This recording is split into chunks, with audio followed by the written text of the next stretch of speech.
વલસાડ તમામ પેટ્રોલ પંપો પર વાહન ચાલકોની લાંબી કતારો લાગતા અફરાતફરીનો માહોલ સર્જાયો। દેશના વડાપ્રધાનના સંબોધન બાદ સોશિયલ મીડિયા અને લોકમુખે વહેતી થયેલી અફવાઓને કારણે વલસાડ શહેરમાં આજે અફરાતફરીનો માહોલ જોવા મળ્યો હતો। પેટ્રોલ ડીઝલની અછત સર્જાશે તેવી ભીતિ વચ્ચે વલસાડ શહેરના તમામ પેટ્રોલ પંપ પર વાહન ચાલકોની લાંબી કતારો લાગી હતી।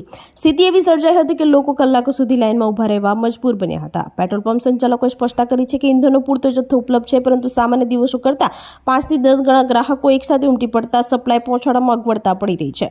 તંત્ર દ્વારા પણ લોકોને સોશિયલ મીડિયા પર ફેલાતી અફવાઓથી દૂર રહેવા અને ગભરાટમાં આવીને પેટ્રોલ પૂરા માટે પડાપડી ન કરવા અપીલ કરવામાં આવી છે। તંત્ર અને પેટ્રોલ પંપ એસોસિએશન બંને ખાતરી આપી રહ્યા છે કે સ્ટોકની કોઈ અછત નથી, માત્ર અફવાઓને કારણે આ કૃત્રિમ અછત જેવી સ્થિતિ સર્જાઈ છે।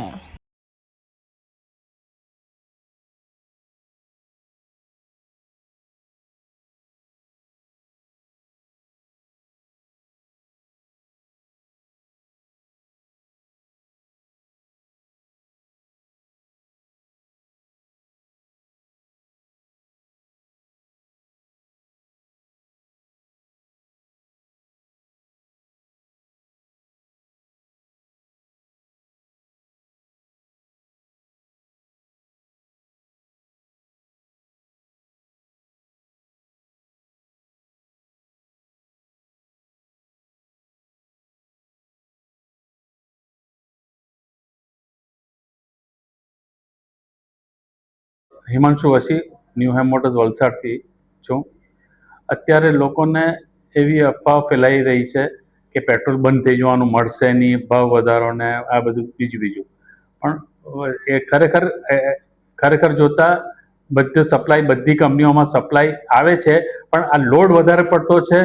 અફવાને લીધે લોકોને એમ છે પેનિક બાઇંગ છે એટલે આ લોડ પડે છે। બાકી તમે શાંતિથી ધીમે ધીમે પુરાવો તો કંઈ વાંધો નથી આવવાનો। ને કંપનીએ બી એશ્યોરન્સ આપ્યું છે કે માલ મળતો રહેશે। અમારો માલ મળે, પણ બધી જગ્યાએ લોડ વધારે એટલે મોડું થાય થોડું, બાકી એમાં કોઈ પ્રોબ્લેમ નથી। એટલે એ શોર્ટેજ થશે, બંધ થઈ જશે એવું કંઈ નથી। એટલે અફવાથી, ખોટી અફવાથી ભ્રમમાં નહીં રહેવાનું, માલ મળશે।